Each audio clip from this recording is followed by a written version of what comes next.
ایک باغ میں 3 آدمی گھس کر پھل توڑ کر کھانے لگے۔ باغبان کو پتہ چلا تو وہ آیا۔ اس نے ان تینوں کو غور سے دیکھا تو ایک حاکم شہر کا لڑکا تھا، ایک قاضی شہر کا لڑکا اور تیسرا ایک کاریگر مستری کا لڑکا تھا۔ باغبان نے سوچا کہ میں اکیلا ہوں اور یہ 3 ہیں، ان سے مقابلہ کسی حکمت سے چاہیے۔ چنانچہ پہلے تو مستری کے لڑکے سے کہا، مرحبا مرحبا، میرے نصیب جاگ اٹھے جو آپ میرے باغ میں تشریف لائے۔ جائیے اس کمرہ سے کرسی لے آئیے اور آرام سے بیٹھ کر پھل کھائیے۔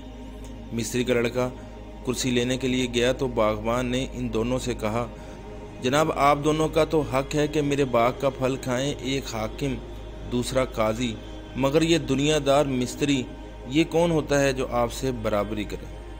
آپ شوق سے مہینہ بھر یہی رہیے، مگر اس کی تو میں مرمت کر کے رہوں گا۔